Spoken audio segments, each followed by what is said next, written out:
Probably that's why. So they might not be following it. Also prohibited? It was. It was. Even our first president did a lot to fight the radical Islam. Oh, okay. I'll tell you about this later. Right, so here you can see the Mausoleum Gur Emir, which means the tomb of Emir, and that is where the Amir Timur is buried. The thing is, in 1370, the Amir Timur decided to build his own empire, and he started.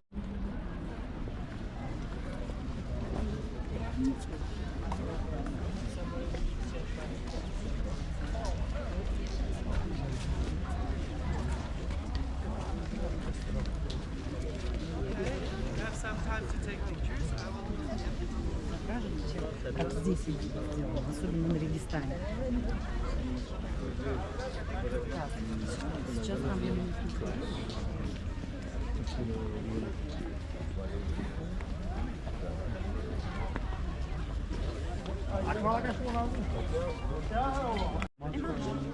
Arabic, but another writing over another inscription. That is the Persian. And it says, whoever has a pure heart, he will find his place in heaven. That one at the top, long one. Yes, long one. They've repeated it several times. About the white. Third one about the camera.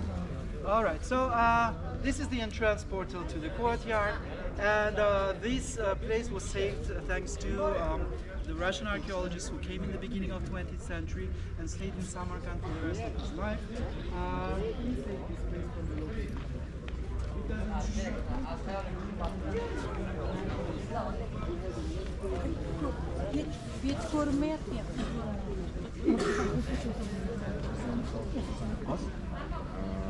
В основном работодателем. И у нас там два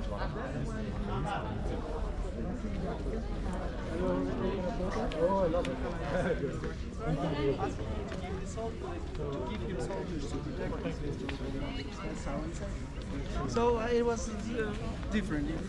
Things happened during the Russian colonial time. Some Russians they destroyed, some Russians they saved. So it's always like that. And this place was this entrance portal was actually also very quite damaged by the beginning of the 20th century. You can see some if you look at the bricks, at some parts they are lighter and some parts they are darker. The darker bricks are the original parts. Okay, the lighter ones are the renovated ones because it's mosaics. It's a very fragile thing. When one piece falls off, the others start falling off too. And moreover, they are all made of just clay. Rather than with the tiles and the bricks and so on. So in the beginning of 20th century, there was no upper left corner that you can see. It was completely destroyed. The corner. This entrance portal can be also seen in St. Petersburg. The first church, the first mosque which was built by the Bukharian emir in St. Petersburg, they copied this entrance portal. Okay, so like I said, to the left there used to be a madrasa where the students studied, and to the right there was a honaka, and you can see some round corners. There used to be 2 more towers here in the front corners, right? Right? Okay, let's go inside then.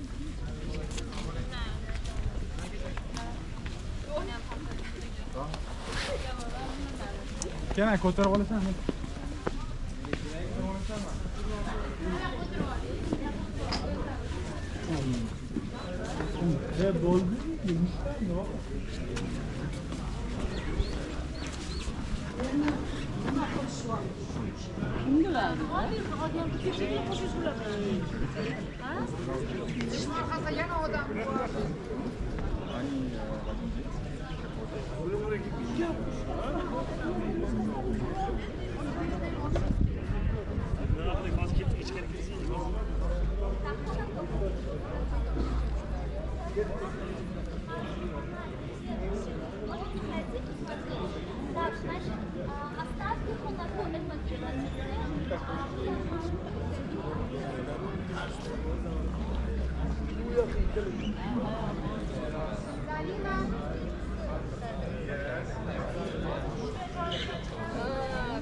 All right, there is another one against Toxtamış Khan. Toxtamış Khan was the ruler of the Golden Horde, and the Saroy-Berka was capital.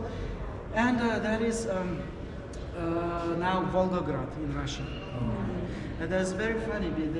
Quite recently, there was a march of Nazis in Volgograd who went out to the streets claiming that Russia is Russians.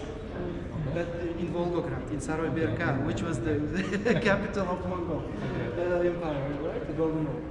Yeah, exactly. So, any questions? Actually, defeated Toxtamış Khan because he actually helped Toxtamış Khan to get on the throne in the beginning. But he started robbing his territories. That is why he fought it. Yeah, and Toxtamış Khan went away. That is Russia. That's Yeah. it's written You can see that he was on the way to the Moscow, but he suddenly turned back. Okay. Why did he do this? Most of the historians think that those territories were too poor and undeveloped. It was not worth taking. Okay, Moscovia was really undeveloped. And where did he go when he died? In the middle? It was in China. He went to somewhere. China somewhere, no? From here to... Utrar, that is the city. That was part of Kazakhstan now. Mongolia. And, How much he? Yeah, so he reached after, yeah. Then Iran?